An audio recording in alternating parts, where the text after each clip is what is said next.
Good morning, everyone, and welcome to today's webinar, which is, my name is Nick Longdon. I'm from AccountsIQ, and we're doing this webinar in conjunction with Chartered Accountants Ireland.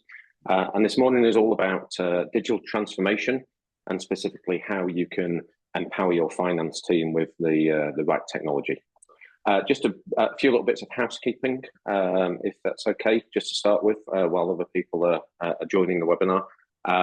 In terms of sort of Q&A, by all means use the Q&A box at the top of or bottom of your screen, depending where it is on your sort of toolbar. I'm very happy for you to put any questions you've got in there, and I will do my best to answer those on bulk at the end of the today's webinar. Equally, if you are having any issues with sort of viewing screens or anything like that, please use the chat window, and Chris from Chartered Accountants of Ireland is in the background to address any issues that anyone may have. So without further ado, I'll go into today's webinar and give you the background. So my name is Nick Longdon. I'm not going to read out all of my sort of biography there on the screen, but I trained as a chartered accountant and have since been for the last 25 years in the accounting technology industry, working for Sage, Xero, Free Agent, and now at AccountsIQ, also CCH software on the sort of tax and compliance side as well. And this morning, before I sort of go into the webinar, which most of it is not going to be about AccountsIQ, it's going to be about technology and about some findings we did as part of the survey. But just to give you an indication of who AccountsIQ are, we're basically a business based in Blackrock in Dublin. We provide cloud financial accounting software. Very scalable, so typically our customers have outgrown the likes of the entry products like Sage 50, Xero, Intuit QuickBooks, so they need a more powerful accounting engine because they're growing, but they're not ready and don't want the cost and complexity of a full-blown ERP system like NetSuite or Sage Intacct or Microsoft Business Central, for example. So we've been around for 15 years. We've only ever been a cloud platform. We've got over 20,000 users in 60 countries worldwide. So we're very well established in the marketplace. I've sort of jumped ahead a little bit in what I just said, but this is really where we're positioned in the marketplace. So about 80% of our customers are coming off those entry-level products like Xero, Sage 50, and QuickBooks, and want a more powerful accounting engine. One of our other unique sort of features is we also cater brilliantly for multi-entity organizations. So any organizations that are currently using Sage 50, Xero, or QuickBooks and are doing consolidation via Excel spreadsheets, we can replace all that with basically one-click consolidation. So in terms of month-end close and automation of all those month-end consolidation processes, not just at month-end, but actually literally you can consolidate at any point during the month. It's literally one-click consolidation. So huge time savings from the automation of the consolidation routines. So that's where they fit in the marketplace. In terms of today's webinar, just to sort of set it up, it is about how to empower your teams in your finance function and what you need to look out for in terms of future technology. But I guess the basis of this is centered around, and some background is centered around some research that we did. AccountsIQ basically commissioned a research report about 6 months ago, and we named it Confessions of the Finance Function. But what that report did was it actually looked at, I guess we're at sort of quite a pivotal moment in the finance function and how finance functions are using technology. There's been a lot of developments in financial accounting software over the course of the last 5-6 years. But as you'll see in a minute, the pace of that change is probably only going to increase in the course of the next sort of few years, and even few months, 6 months, 12 months, etc. And what this report was designed to do was really just to get a feel for how do finance professionals feel about that change? Are they positive about it and wanting to embrace it, or are they very cautious about it because they think that technology is going to take over a lot of people's jobs in the finance function, etc. So to sort of gauge that, sort of do a temperature check on people's feelings, we conducted this survey. We surveyed 251 what we call young professionals, or what we're determined to be young professionals. Please don't shoot me for saying this, but we determined young professionals to be people who are under 30 years old and have been in the finance profession for less than 5 years, basically. And then we also surveyed 251 senior finance professionals who obviously are over 30 and have been in the finance profession for 5 years plus. And what the research did is it looked into, I guess, four main areas.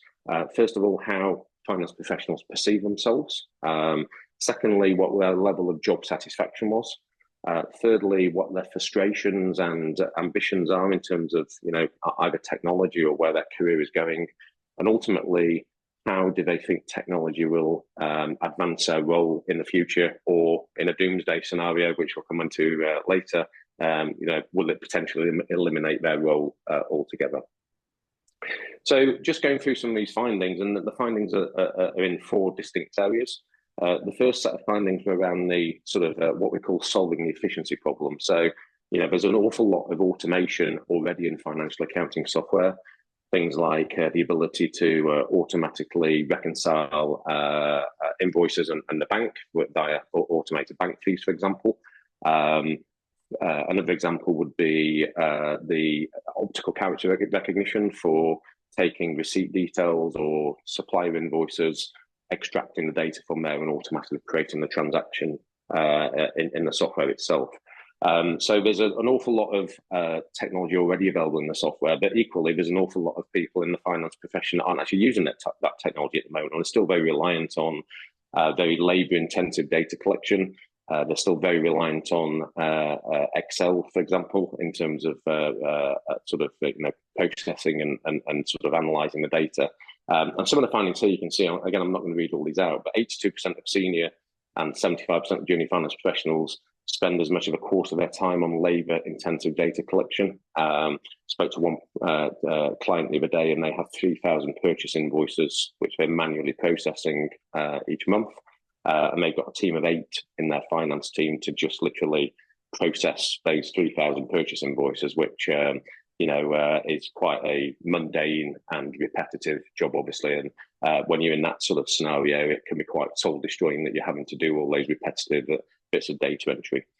94% of professionals and 96% of young professionals said their current role leaves them frustrated for the reasons of that repetition and being mundane. And I guess one of the biggest sort of frustrations was around that whole prevalence of manual reporting. So not being able to do reporting within the software and the technology that they're using, but having to export data out into Excel, and which is probably the most common reporting tool for accountants. It's very much Excel is the accountant's comfort blanket, and I totally get that. We're not by any means suggesting that Excel is going to be removed totally, but I think the reliance on Excel is something which is probably a frustration, and a lot of time is wasted exporting into Excel, manipulating it, and obviously all the errors which can come as a result of exporting data. And there's a lot of sort of famous examples of where Excel spreadsheets have got sort of formula errors in them, and it's cost businesses thousands and thousands of pounds. So there was a whole sort of area around people being frustrated with the efficiency of their current roles. The second area that we looked at was what impact was that having on them? So, how were they feeling in their general day-to-day work about the sort of their stress levels? And basically, the report showed that a third of all respondents said they had taken time off due to stress, which I was actually, quite amazed at. 33% of people had been off with stress out of, a sample of just over 500. And then in terms of what the reasons why that stress and what the implications of that stress and how they've been adversely affected, 38% of people said it affected their sleep, 34% mental well-being, etc. down the list. And ultimately what the general feeling apart from stress was that 88% of senior professionals and 94% of young professionals said they feel undervalued in some way. So either by the managers that they're working for or predominantly by the rest of the business. I think that what came through in the survey was that the finance function is seen as, I won't say necessarily evil, but the rest of the business didn't really value what the finance function were doing, essentially. The third area we looked at was in terms of for young finance professionals specifically, having gone into the finance profession, was it meeting their expectations? And the survey said that basically there's quite a lot of ambition in young finance team professionals. Certainly, I know I'm not head of the finance team, I'm head of the sales and marketing team, but there's certainly the younger generation who are coming into the workplace now are very keen and eager to progress very quickly, and they expect to progress very quickly. So I think that sort of also plays out in this particular survey, where a lot of young finance team professionals do have ambition, they do want to move on quite quickly. And 2/3 actually had an aspiration to become CEO, which is great in many respects. However, what they also are almost expecting and demanding now is a business to actually invest in upskilling them really quickly, investing in their development, and hopefully getting that early promotion and moving up through the ranks very, very quickly. They're craving that greater responsibility. And I thought this was maybe a bit controversial, this next point, but also quite interesting, that young professionals have a favourable view of their senior colleagues. 82% of them said that they had excellent finance and accounting skills, which is probably what you would expect. However, when you look at the perception of senior finance professionals about their younger counterparts, only 22% of those senior finance professionals believe that their younger counterparts possess both exceptional skills and a strong work ethic. So it's quite an interesting sort of variation there in terms of the younger and more senior finance professional views of each other.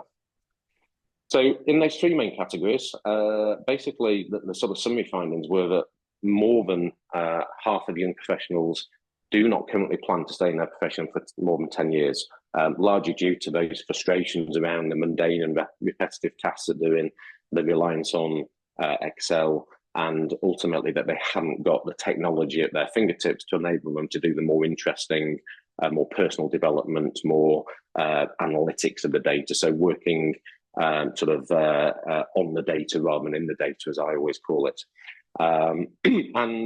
I guess what one of the sort of solutions to that, and it is only one, is that potentially investing in advanced software packages, which is specifically designed to automate those time-consuming tasks and streamline finance functions, is an evident solution to these, to addressing some of these feelings of the younger professionals, and also is going to make them much more engaged and much more likely to stay both with the business that they are part of and the business they've joined, but also remain part of the profession in general as well. So what I've mentioned some of those frustrations there, but what do those frustrations actually look like in the real world? So what we find from talking to a lot of our prospective customers who are potentially using old and outdated systems is that they are spending too much time on manual data entry and data manipulation, potentially exporting things out into Excel. On the right hand side there, too many spreadsheets. So yes, it's an accountant's comfort blanket, but they can be error prone, as already mentioned. And it usually means that your system isn't up to coping with, from a reporting perspective, with all your needs as a business. And I certainly see a lot of finance professionals who have multiple tabs open in Excel, multiple tabs open in their internet browser with multiple spreadsheets all at once, and trying to keep track of all those is obviously very, very difficult. I think the other thing is that in terms of the point second on the left, lack of visibility across the company, it's like how do you gain visibility of the financial metrics across the whole business, not just within the finance function, but how do you share that across the company? And by sharing that across the company, obviously you can start to address some of those sort of observations that young professionals had and senior professionals had, which is that they feel undervalued. I guess the more value you can be seen to be giving into the business, the more visibility you give to the financial metrics, then the more they're going to value the role that you're doing, as opposed to potentially just producing one set of management accounts at the end of the month, and that's all they see. So getting that collaboration in other parts of the business to be able to look at the financial information centrally is really, really important. Lack of system support and enhancements. We tend to find that this is with the non-cloud products, so the traditional on-premise products. A lot of those systems are not really being developed. A lot of their development time is in actually maintaining those products as opposed to actually developing and enhancing them in the future. And those on-premise products also really, really struggle with the third point on the left, which is software incompatibility. So it's very, very difficult to, or it's a lot more difficult to connect an on-premise financial accounting piece of software with other business systems, such as a CRM system, such as a e-commerce website, such as a manufacturing system, or a specific vertical solution that you might be using as your prime data entry point. And again, by having those systems not talking to each other, there's a lot of repetition of dual entry and duplication of data into the task. Sorry, someone's just saying. Oh, sorry, I'll just leave a chat there. Just sorry about that. And then I guess the bottom right point is with the survey. In line with the survey, incompatible with your employees. Again, that old and out-of-date systems hold back employees and impact the productivity and morale, which means that they feel that the business isn't investing in the correct solutions to give them the tools which they need to effectively do their jobs. Okay. So the fourth area looked at sort of what is a very topical subject of AI, artificial intelligence. And this is obviously something which is, I was going to say it's happening in the future, but it's actually happening now when you look at it. And at this point, I'm just going to ask you sort of your views on artificial intelligence. Actually, sorry, one more slide. So the key findings of the survey found that in terms of people's attitudes to artificial intelligence and what it was going to impact them on the future, 91% of senior professionals say they're planning to adopt new technology in the next 12 months, which is great. 82% of young team members believe this will positively impact finance teams, which you can imagine based on the other survey results that would be the case. However, in contrast, 23% of senior professionals believe that AI is a direct job threat, which is a sort of total doomsday type scenario. But most people felt that it was a good thing to move forwards. I'm actually going to ask your view now, because it's interesting to see what people are feeling about artificial intelligence. Is it going to be a positive thing? Is it going to be a negative thing? So I'd just like to do a quick poll if Chris could bring the poll up. So basically the poll question is, what is your view on how artificial intelligence will impact you and your finance team? And I guess the first option is AI will remove the need for finance professionals and will take all our jobs. So that's a real doomsday type scenario. The second one is slightly less sort of extreme, which is you're concerned that AI will mean or will lose control and may introduce mistakes, i.e. you don't trust AI. You think it might be okay, but you don't trust it. Third one is sort of middle ground. I'm cautious about the technology, but I'm yet to be convinced. Fourth one, I'm generally positive, but need to understand more in terms of the implications it will bring. And fifthly, I think it will be awesome. I can't wait to start using it. So someone was really, really positive. So in terms of the results that got there, it follows a similar pattern to what I've experienced in the past. So the sort of typical bell-shaped curve, and the majority of people, 22%, feel a bit cautious about it and are yet to be convinced. But actually, by far the most sort of common answer, as you can see here, 66% of people are generally positive about AI, but need to understand more about it and what implications it will bring to their team. And then you get sort of a few people on the outliers of the sort of, I won't say the doomsday scenario, but the, who are concerned about it, and also a few people who can't wait to get their hands on it. So that's not untypical to what we normally see. So what I'd like to do, bear in mind that a lot of you want to understand a bit more, I'd just like to take a few minutes just to sort of explain how we believe AI is going to impact finance teams in the coming years. Just let me close that poll down. Okay, hopefully the poll's gone from your screen now. So what's AI all about then? What's all this? And there is a lot of hype about AI, and there's a lot of misunderstanding and misconceptions about AI. Some people are describing it as a fourth industry revolution. So, we obviously had the steam revolution, and electricity came along, computing came along in it's probably in the 1950s when it started, but really it hit our sort of working lives probably about when I started work, around about the sort of mid-90s is when people started using email and started having PCs on the desk as opposed to sort of written ledgers and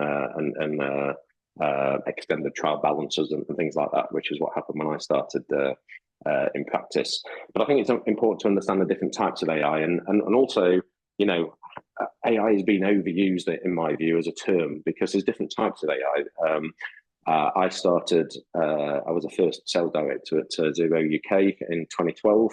And there's absolutely an argument to say that Xero were the leaders in the bank reconciliation functionality and the ability to auto-reconcile bank transactions.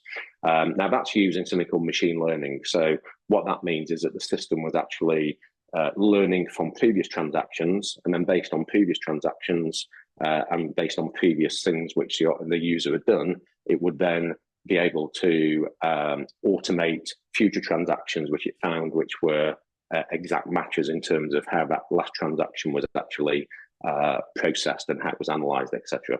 So that's machine learning, and that's been in finance software like AIQ and the other software for probably 5 to 10 years now. The next bit is really artificial intelligence, and artificial intelligence is around now in finance systems, and that's where some of the processes are being automated without you having to tell the system in the first place. So an example of that would be things like alerts, notifications. That was probably how you would sort of determine early AI anyway. But generative AI takes it to a whole new level, and generative AI is really where the system is actually attaching emotion and attaching human intelligence to what it's doing. And the best way to explain that is by giving you an example and a few examples. So where we're starting to see AI actually merging in the finance function is, a lot of vendors are talking about it. If you look recently at the likes of Xero, who've announced their Jax, just that Xero product, Sage, can't remember what, I think theirs was called Copilot, or is called Copilot. The way that they've approached that at the moment is it's almost like an Alexa for account systems, and it's really aimed at the business user, the business owner. So, for example, it would be, Xero, tell me who are my top 10 debtors, for example, or top 10 creditors, and it would list those out. That I don't think, certainly from our perspective, where we're dealing with businesses who are a bit of a larger size, and have their own finance teams and finance functions within their business because they're a big enough size to do it, we don't really see AI being applied in that way to our particular software.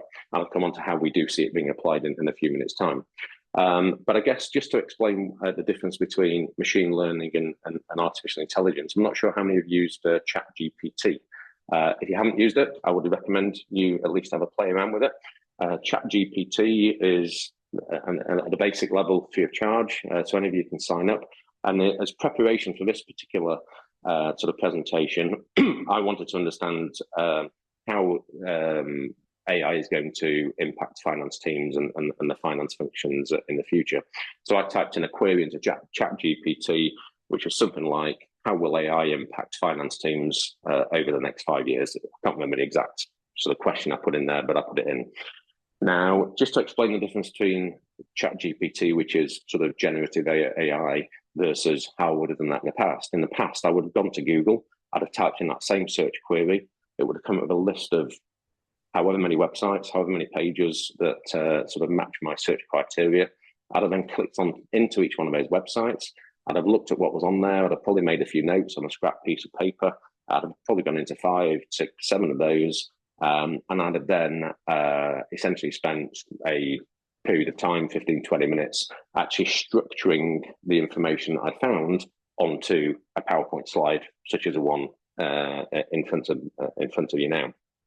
The difference between using Google, like I just mentioned, and ChatGPT is I actually typed the same query into ChatGPT, and it literally produced what is on the screen now. So all I had to do was I had to cut and paste it onto this slide. And what I mean by, so it's doing all that in the background. Nothing I was doing as a human under that sort of Google search scenario, the whole structuring it, putting it into, sort of sensible language, etc. ChatGPT did all that for me. And as I say, if you haven't used it, please do take a look at it, because it's a very, very powerful and interesting tool. And I would encourage you to sort of take a look more of it. But that's the difference between sort of non-generative AI and generative AI. It's that human ability to structure data, to structure information and put it into a language. Another example I did was we did a press release a couple of weeks ago. I wrote the press release. I then uploaded that file into ChatGPT, and I literally typed in, please personalize this, or please make this document less formal. And what ChatGPT did is took my original document and basically came up with an alternative, which was a lot more personalized, a lot less formal. And I literally cut and paste that and use that for the press release. So that is how powerful, in terms of intelligence that these tools are now. So in terms of how would you apply AI in your business? So I'll use an example of how we apply it in our business at the moment. So we're applying AI in our own business. So we use Salesforce Service Cloud for our help desk, and we use it for our sales CRM system as well. And a couple of examples of how we're using it. So on the service desk side, we're currently building a learning engine, because you have to sort of teach AI sort of some information and some knowledge. And we're using that internally. So it's looking at our current support tickets. It's learning from those support tickets with a view to when we're confident that it knows enough about our product, we will switch it on so that our customers can go onto our website, they can type in into a chat box a question, and it will basically return the answer based on previous similar questions which we've been asked in our support database. So it's learning from that support database. Now, that isn't intended to remove the human interaction. A lot of people now actually don't want to talk to people on help desks. If you think about the issues you have phoning up for a utility bill issue that you may have, for example, a lot of people want to self-serve on a website rather than speaking to someone. But equally, at AccountsIQ, we have the ability to also speak to someone as well, an email and all the extra support service as well. But we're using it that as we scale as a business, because we're rapidly a high growth business, it's not that we're getting rid of jobs. It just means that we won't have to take on as much resource in the future as we grow and grow and grow. And also we'll be able to give a quicker service to our customers as well.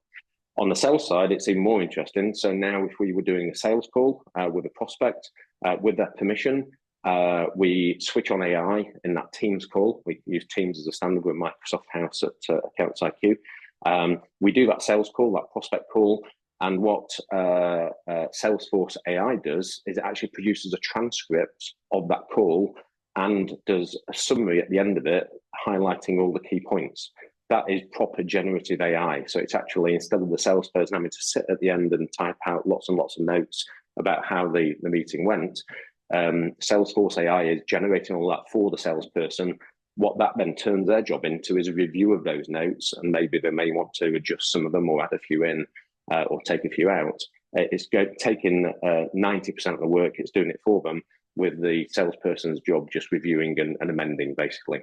And I think that's how you should see impacting your finance teams. It's not going to take the jobs away. It's not going to do everything that you're currently doing.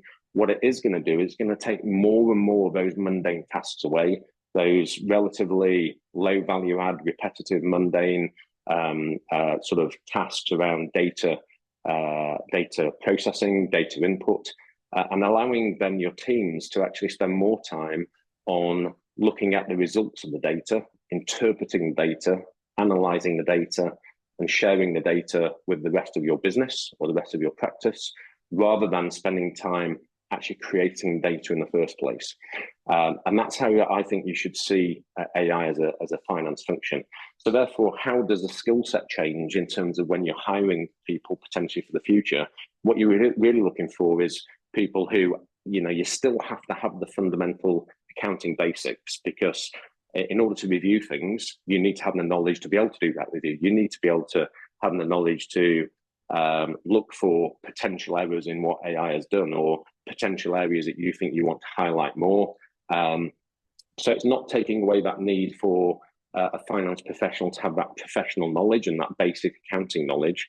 But what you'll be looking for in the future is people who can actually take that basic accounting knowledge that they've gained throughout their training, and actually then become a lot more analytical, a lot more curious about the data, analyze the data a lot more, be curious about what the data is telling you as a finance professional in the business, and then taking that and communicating it to the rest of the business and understanding how that data can be used and how is that data important to be able to impact, hopefully in a positive manner, either the growth of the business or the profitability of business or the cost savings of the business. So the role of the finance function is going to change quite subtly, but it is going to change away from that data manipulation and into more of that data analytics and data interpretation.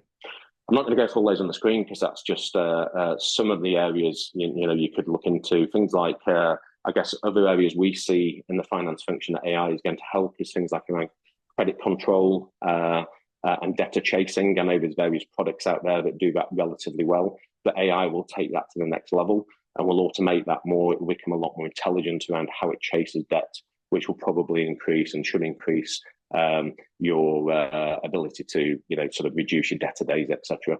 Other areas are things like, you may produce a set of management accounts now, and you would probably put some narrative around that. Again, AI will be able to create that narrative around the sort of management accounts, suggest some narrative there for you, which then you just review, amend, append, delete as you wish to. Again, it's taken a lot of the donkey work about it for you to be curious about the data, to think about the data, rather than actually creating that management report pack, from scratch, which a lot of people are still doing on Excel. And I think another area in the finance sort of systems that you will find AI really sort of advancing is around sort of fraud detection and looking at exceptions and errors in the data. So a lot around sort of data validation, that will become a lot more prevalent in terms of what you see in the finance products. So it's not massively, groundbreaking. It's not going to suddenly massively change the way that you work. It's hopefully going to take you and your team away from that mundane stuff and into the more value-added areas. So what does digital transformation look like? Well, I am actually going to use, I haven't really spoken much about AccountsIQ yet, but I'm actually going to use our software just as an example of, how we believe that software can help you to reshape the finance team in the future. And I've spoken this about already, that the old finance function on the left-hand side is very much a lot of time spent on transactional processing, somewhat obviously on compliance and reporting, and not quite so much as those value-added areas of sort of helping the business to make decisions, etc. We see our software and its ability to positively impact finance functions, but actually we can take away the time spent on transaction processing, probably about the same time on compliance and reporting, but then much more time interpreting that data, interpreting those reports, and ultimately helping the business to make business decisions. And the approach we take is we look at sort of three different areas. These are our pillars that we use, our strategic pillars around our product development. One is, how can we make you more efficient, you and your teams? How can we reduce those manual tasks? How can we increase the collaboration and visibility to other stakeholders in the business by giving them access and limited access to the finance system, to dashboards and reporting and exception reporting and analytics, etc. And that leads on to the insights in terms of how they can then use that data to drive better business decisions. And just a few examples there. So this is one of our dashboards. This is a working capital dashboard, but we've got lots of different dashboards in the system. We've got one for AP, one for AR, a P&L dashboard, etc. And using some of the areas down the left-hand side here, such as particular GL codes or business intelligence codes or analysis codes, dimensions, whatever you want to call them. When you change those, the graphs all change, and you can analyze the data and slice and dice the data. So again, you're spending time looking at the data and analyzing it rather than actually creating the data. We also have the ability to automate approval workflows. So, for example, on purchase invoices, at the moment, if you're not using an in-system approval workflow capability, you're probably attaching a purchase invoice to an email, sending an email to the budget holder in the relevant department, asking them to approve that sort of invoice. That then is their approval sent back on email, and then the finance function processes that purchase invoice. At that point, unless you attach the email, which again is a bit of a manual task, to the actual transaction, which is possible to do in many systems, but a lot of people aren't doing that, and therefore you've lost the audit trail of who's actually approved it, who's rejected it. And you can get quite cute with approval workflows in terms of setting limits on transactions. So if it's below €5,000, it will go to X person. If it's above €5,000, it'll go to Y person. And you've got a full, as you can see on the screen here, a full audit of who's approved what from a purchase order, purchase invoice, and payments perspective. I mentioned about consolidation into company. So again, with a product like AccountsIQ, you're not doing your consolidation in Excel. You're not then having to go and update intercompany transactions into your different copies of Sage 50 or different copies of Xero. The system does all that for you. Again, it's taken away those repetitive tasks around consolidation, either on a daily basis, weekly basis, or typically at month end. And it's also making sure you're not having to do that double entry yourself, i.e. go into one of your entities and put one transaction in and then having to go into the other entity and put in the other side of the transaction in. The system does it all for you, again, taking away some of that mundane that mundane work. And then this is a really good example of how we can link systems together and how different systems can share things. And this is particularly easy in a cloud environment when you're using a cloud piece of software like AccountsIQ. They use something called APIs, application programming interfaces, and that's basically just an ability for one system to connect with another system. An example here, this is Salesforce, the Salesforce CRM system. I'm in a customer account in Salesforce here, but you can see down the bottom right-hand side, it's bringing over the financial data in terms of what the outstanding transactions, what's the outstanding balance from AccountsIQ. So if you've got a customer services or a sales representative who is taking a new order from this particular customer, they can see what's the account balance on that customer from the finance system, what the outstanding transactions, and it may be they're also over the credit limit, therefore you can't even take the order. So that's a good example of how systems can share data between each other in a very, very simple way. So I'm not going to sort of throw AccountsIQ down your throat, but as you would imagine, we can automate an awful lot of what we've just said. So data entry, group accounting, business intelligence, customized dashboards, etc., etc. Couple of case studies here. I'm conscious of time, so I'm not going to go through all these in detail. But Artichoke Trust is a not-for-profit. We're using Sage Financials, and they were up and running on AccountsIQ in 2 days. Stitcher Ads, they'd outgrown their existing system and wanted to upgrade to a system which had more horsepower and could cope with their future growth. And then an accounting practice who you may all be familiar with in Ireland, in Dublin, MBSL. They were, Elaine is a massive advocate of AccountsIQ, and they wanted to offer cloud-based outsourcing and outreach to their clients, and found that AccountsIQ was a preferred solution. And these are a couple of examples of how the benefit that people have seen. So I think the one at the bottom is sort of a perfect example of where our software fits. Our finance needs were more complex than Xero could offer, but it was hard to justify the cost of NetSuite. That's typically how we will position ourselves. And the one at the top is all about saving time. So AccountsIQ saves a week a month in data entry and processing time, and now spend more time analysing, presenting information to senior management team who can then make more informed decisions. So there's a couple of just proof points of people who've done this. So what would my advice be about how you can transform your finance function? We've looked at the fact that there's some frustrations in finance teams. Those frustrations are probably going to be more apparent as more and more young professionals come into the profession, and those young professionals step up from being young to the senior category. So how do you go about transforming your finance function? So the first thing is, if you're not already on a cloud accounting solution, get yourselves on a cloud accounting solution. As we've already said, those legacy on-premise systems are not going to be developed to the extent that cloud solutions are. Just the technology itself doesn't lend itself to things like AI. AI needs big data. It needs data sets and large learning models, as they call it, learning language models, to be able to learn from and apply that intelligence to it. You're not going to get that if you're in an on-premise piece of software. As I've already said, an on-premise piece of software, it's also more difficult, not impossible, but a lot more difficult to connect to other different business systems as well, to that Salesforce connector example I gave, to take data from one system into the other without having to rekey it.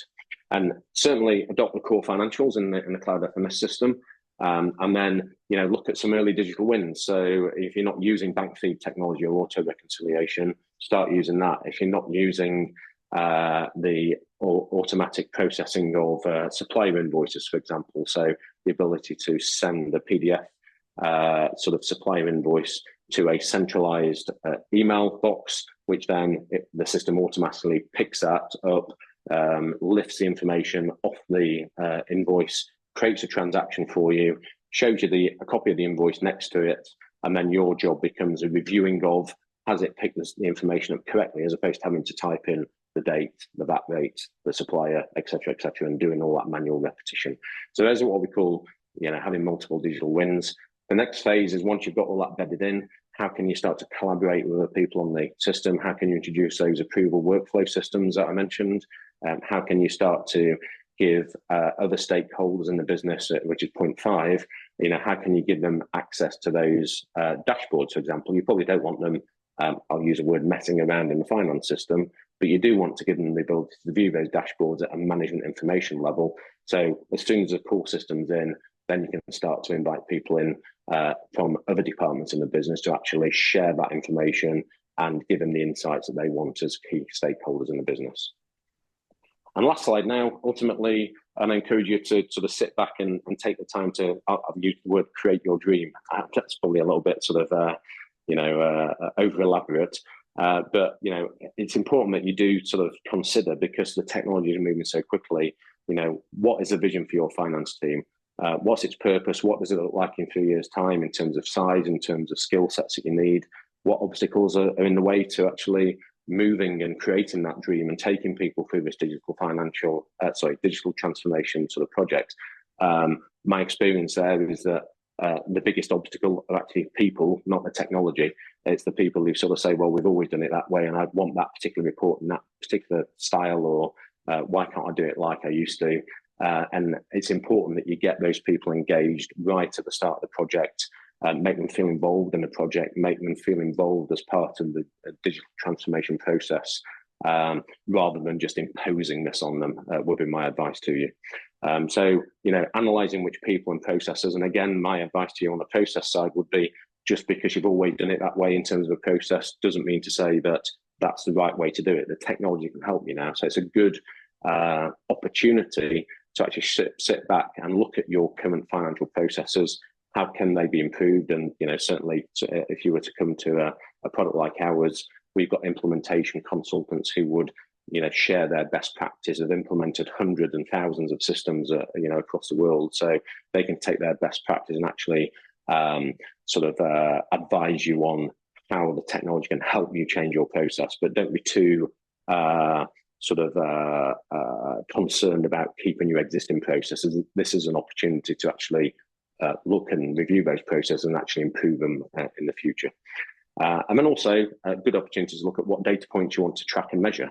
A lot of management report packs are fairly flat. Have probably been flat for the last 3, 4, 5 years. Great opportunity to see, are the KPIs that you're tracking from a finance perspective the right ones? How can the technology help you enhance those KPIs and the visibility of those KPIs across the rest of the business? And I think all of that will hopefully, show your team that, and certainly younger professionals in your team, that actually you are investing in the tools and the technology to help them with their day-to-day jobs. You are investing in them to develop those analytical skills, those curiosity skills, those interpretation skills, as opposed to them just being data entry clerks, which some of them believe that they are. That's the end of my presentation. If you do want to find out any more about AccountsIQ, then feel free to contact either our sales team at sales@accountsiq.com or my personal email address, nlongdon@accountsiq.com. Okay, anyone does have any follow-up questions that they'd like to ask me personally, then by all means use my email address that's on the screen now. Otherwise, if there are no last-minute questions, I will bring the webinar to a close. I hope you found it useful. Thank you very much for your time. And anything else you need, don't hesitate to contact me. And have a great day. Thank you.